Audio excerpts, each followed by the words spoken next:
This is 9 News with Natalia Cooper. Good evening. 2 women have drowned and a third is in hospital after they were swept into the ocean in Kurnell in Sydney's south. The major emergency unfolded at the same spot where 2 men lost their lives just a fortnight ago. Annalise Bolt is following the story.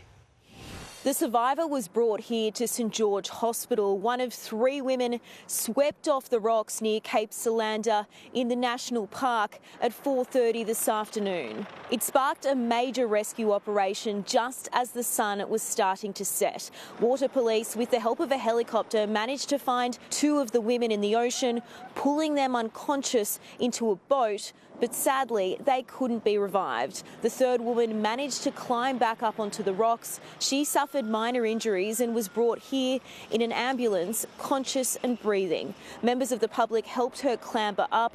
They needed treatment for hypothermia. It's unclear what these women were doing when they ran into trouble, but police have confirmed they did not have fishing gear with them.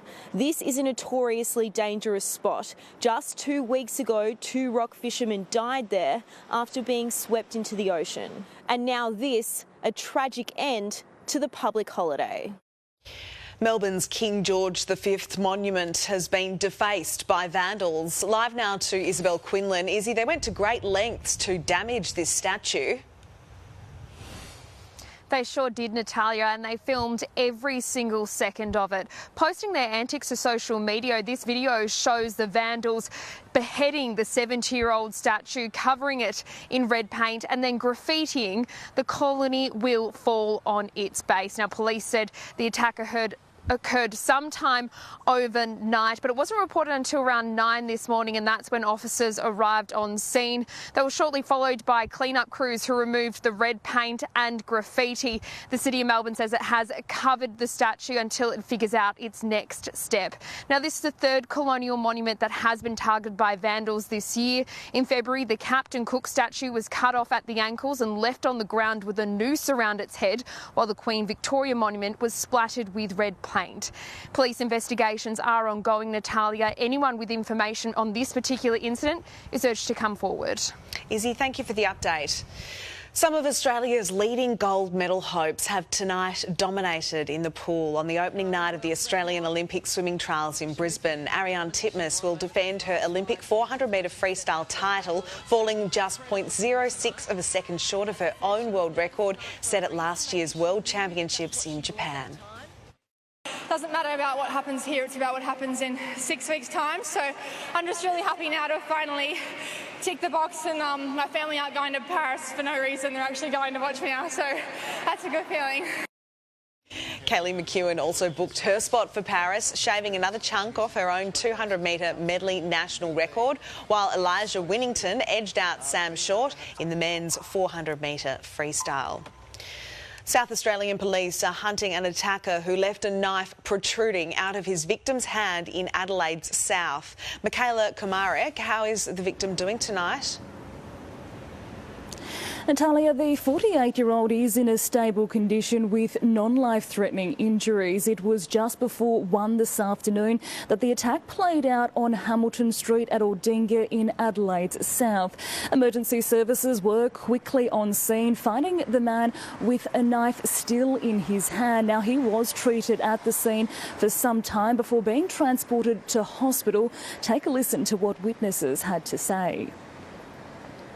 Considering it looked like a big knife, but yeah, I'd say he's pretty lucky.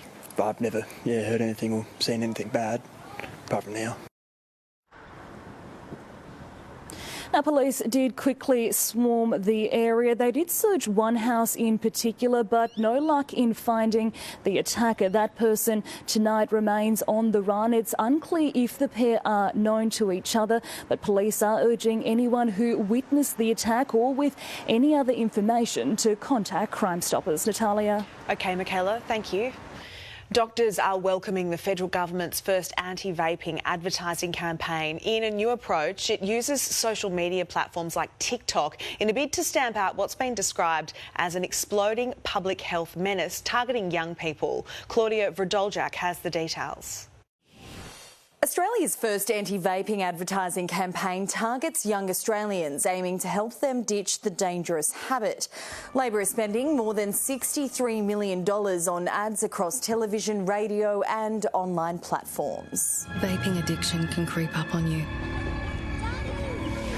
And before you know it, it can be hard to resist its pull.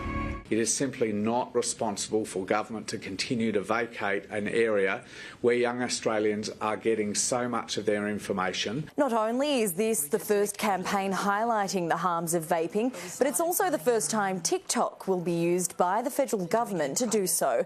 And instead of using the threat of cancer, it warns about the social harms, hoping to reach the growing number of young people who use e-cigarettes, with 4 in 10 young people having vaped in the last year, according to new data from the Australian Institute of Family Studies. It's distressing to report that we have received calls to our quit line from children as young as 12. We have this new public health menace of vaping, which is so deliberately and cynically targeted by big tobacco at hooking a new generation onto nicotine addiction, and the tragedy is it's working. Australia recently banned the import of disposable vapes, and now the government's trying to pass new laws criminalising the sale and supply of non-therapeutic ones, but the Nationals are calling for greater regulation instead. The prescription model hasn't worked. I signed up to that when I was in government, and I got it wrong. The kind of regulation that the Nationals are pushing is an absolute joke, and it's totally discredited. Labor aims to pass the laws through the Senate within weeks, so they come into effect from July.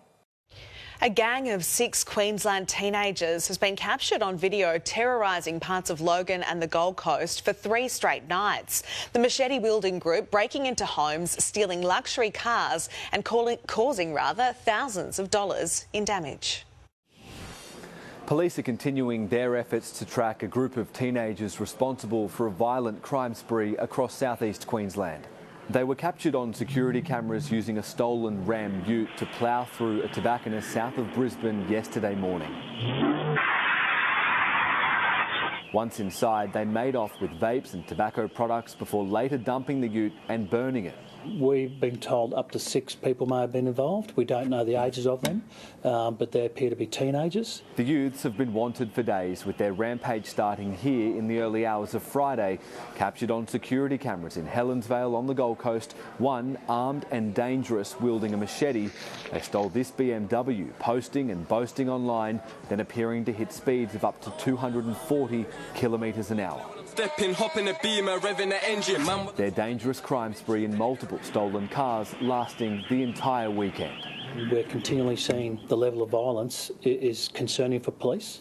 The stolen BMW was tracked by the police helicopter this afternoon from Robina on the Gold Coast to Marsden in Logan. So far, no arrests yet, but police are continuing to track the group. They know exactly who they're looking for. A key member of the Netanyahu government has quit, putting the Israeli Prime Minister under pressure. It comes as Israel defended yesterday's hostage rescue operation, which killed 64 children. And a warning, this footage is confronting. A moment of silence on the streets of central Gaza to mark the deadliest day in 6 months. In Tel Aviv, mounted police and water cannons deployed on thousands demonstrating against Benjamin Netanyahu's government, his coalition in crisis today with a blow from the inner circle. War Cabinet Minister Benny Gantz announcing his resignation. Unfortunately, Netanyahu prevents us from progressing to the real victory. Gantz accused him of mismanaging the war, putting his own political survival over the country's security needs, and called for the Israeli Prime Minister to agree to an election date. Do not let our people be torn apart. Despite the successful rescue of 4 hostages yesterday, the human cost is becoming clearer. 274 Palestinians dead, according to the Gaza Health Ministry, including 64 children. They wiped out Nusrat. It is hell on earth. Hamas claims 3 other hostages were killed in the operation, including an American citizen. Claims that both Israel and the United States deny. Every civilian life lost in this war is a tragedy. Every civilian life lost in this war as a result of how Hamas has operated. Insisting there was no US involvement, the White House declined to say whether it was comfortable with the operation. Innocent people were tragically killed in this operation. Prime Minister Anthony Albanese said there has been too much loss of life on both sides. I reiterate the call for Hamas to release all of the hostages unconditionally, and I reiterate our support for President Biden's peace proposal. Secretary of State Antony Blinken will return to Israel this week, pushing that proposal for a ceasefire that cannot come soon enough. In the United States, Alison Petrowski, 9 News. Dr. Michael Mosley's wife has paid tribute to the British presenter who was found dead on a Greek island, calling him wonderful, funny, kind and brilliant. The 67-year-old's body discovered by local media only metres from a beach bar, 5 days after he was reported missing. On the 5th day of searching, a devastating discovery. The body of doctor and TV presenter Michael Mosley. Found on a steep, rocky slope just above a beach on the Greek island of Symi. The 67-year-old was reported missing last Wednesday. This is what we now know about his final movements. Michael Mosley left his wife on St Nicholas Beach at 1:30 in the afternoon, walking to the village of Petty, where he's first captured on CCTV around 1:50. 10 minutes later, he passes through Petty Marina. He should have taken an inland path to his accommodation, but he heads in the wrong direction, up a mountain track in scorching heat. That terrain is so treacherous, a police officer broke his leg navigating it. It's believed Michael eventually collapsed. His body was found just 80 metres from the Aegea Marina beach resort. Ultimately, it was a television cameraman who spotted it through a long lens. We took a photo of the screen with an iPhone, we zoomed it in, and you can clearly see there is a man lying down. Really sad. As I said, I wish we had better news for the family. From his wife, Dr. Claire Bailey, a heartbreaking message. It's devastating to have lost Michael, my wonderful, funny, kind and brilliant husband. Michael was an adventurous man. It's part of what made him so special. Born in India but raised and educated in Britain, Dr. Mosley began his television career as a producer in the 1980s. He eventually took his talents in front of the camera and into living rooms all around the world. Today, tributes for the man behind the famous 5-2 fasting diet. From Jamie Oliver, absolutely devastating news. What a wonderfully sweet, kind and gentle man. One of Dr. Mosley's final projects, working with Australians to improve our sleep. He had a great sense of humour, he was down to earth, exactly how he appears on camera. He's very much going to be missed by not just my team, but everyone who interacted with him or read one of his books or watched one of his programs. Work that changed lives, now his legacy. In London, Edward Godfrey, 9 News. You're watching 9's Late News right across Australia. Still to come, the best of the best recognised in the King's birthday honours. A warning tonight with egg shortages set to last 6 months. And find out why these students are celebrating in the street.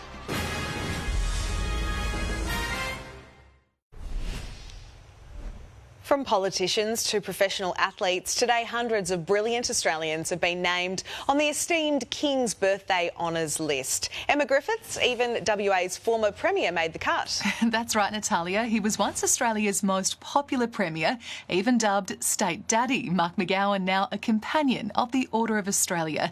Today he's being recognised for the service to the people of WA, Parliament and, unsurprisingly, public health as COVID-19 infected the globe. Keeping his hard state border for almost 700 days and just 12 days in lockdown, he faced critics but didn't shy away from them.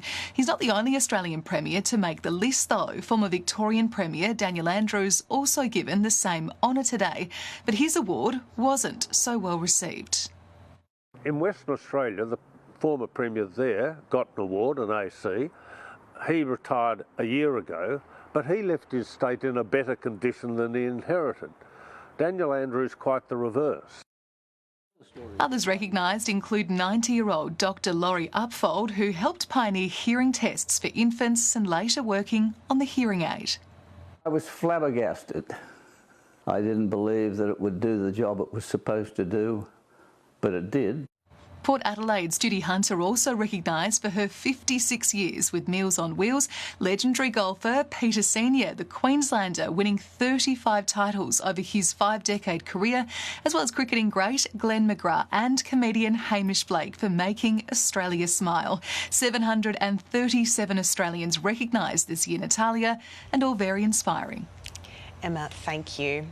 Shoppers are being urged not to panic buy eggs, with shortages now affecting 2 supermarket chains. Triggered by an avian flu outbreak at 5 Victorian farms, there's a warning tonight supply shortfalls could last more than 6 months.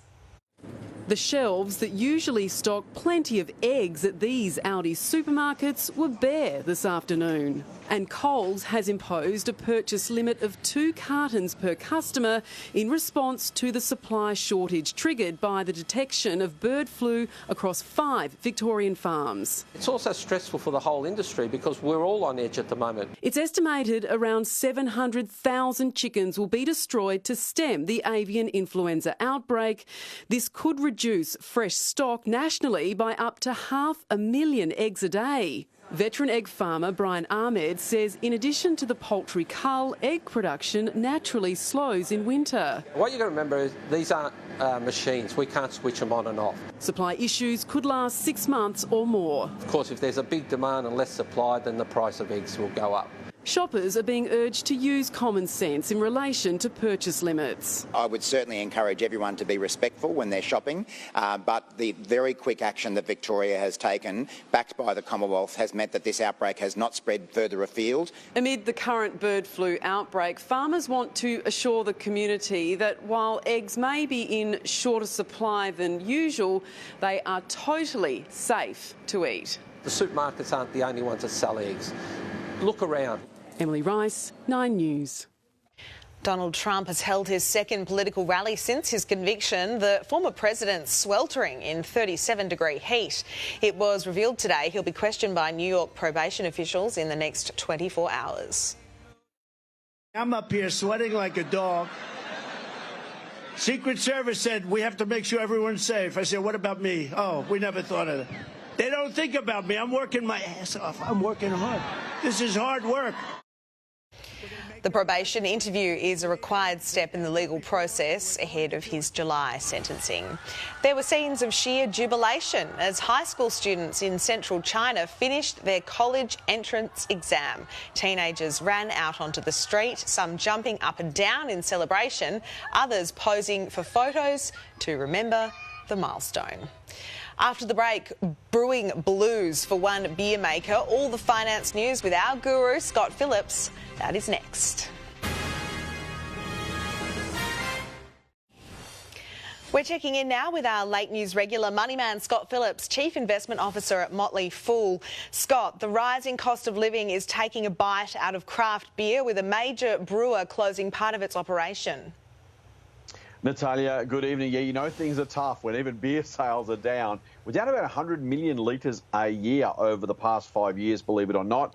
And Lion, now owned by Asahi, is talking about closing its malt shovel brewery, where a lot of its craft beers are made, and relocating some of that business elsewhere. This is obviously partly cost-cutting for the brewer, but it does reflect a dip in craft beer sales, given they tend to be more expensive than the more mainstream beers.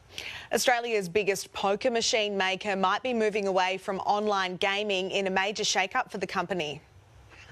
This is really interesting too. So Aristocrat Leisure, people know, they probably know the Queen of the Nile pokies and plenty of others besides. They moved a few years ago now into online gaming as a way to diversify their business. They figured, look, we're good at making games. Maybe, poker machine legislation around the world gets tighter. Maybe things change. Let's have another string to our bow. It's been remarkably successful. Their business called Pixel United has done a really amazing job growing sales and profits really strongly. But the board now considering maybe hiving that off and going back to business as usual. If they do, expect more than $1 billion from the sale. A blow for people hoping for a rate cut sooner rather than later, with some fresh data out of the US. One day I'll bring you some good news on race Natalia, but that's not going to be today, unfortunately. In the US, jobs data was really strong. The US economy is performing really nicely. Now, great news for them economically, but what it does mean is the US Federal Reserve, their version of our Reserve Bank, doesn't need, or maybe not need, to cut rates as early as otherwise needed, basically because the economy is doing really, really nicely. Now, it doesn't mean the RBA needs to follow their lead, but global interest rates tend to be something that really gives our RBA their, I guess, impetus. Now, we know the European Central Bank and the Bank of Canada have recently cut rates, so there is a chance, but the US not cutting rates does put a bit of a damper on hopes of a rate cut here anytime soon. OK, Scott. Staying overseas, what are the US futures pointing to? At the moment, it looks like a slight decline on the back of that data and others, down about 0.2% when Wall Street opens later tonight. OK, thank you so much. Thanks, Natalia. I'll be back with your national weather forecast right after this break. Let's take a look at your national weather forecast now. To the charts, and a cold front and complex low will bring blustery winds and wet weather to southeast South Australia, southern New South Wales, Victoria and Tasmania, falling as snow over the alpine regions. So for Brisbane tomorrow, sunny and 23 degrees, partly cloudy and 19 the top for Sydney. Melbourne could get up to 10 millimetres in the gauges and a top of 16 degrees, up to 15 millimetres set to fall in Adelaide. Perth, showers and 20 degrees. Darwin will be mostly sunny and 28. Looking ahead to Wednesday, and Brisbane will be sunny and 24, partly cloudy and 19 once again in Sydney. Showers easing and a top of just 13 degrees in Melbourne. Adelaide, a possible morning shower and 18 the top. More showers to fall in Perth, and Darwin is the place to be. Mostly sunny and 28 once again. And that is Nine's late news for this Monday. Our next news is at 5 a.m, followed by the Today Show. I'm Natalia Cooper. Thanks for joining us, and good night.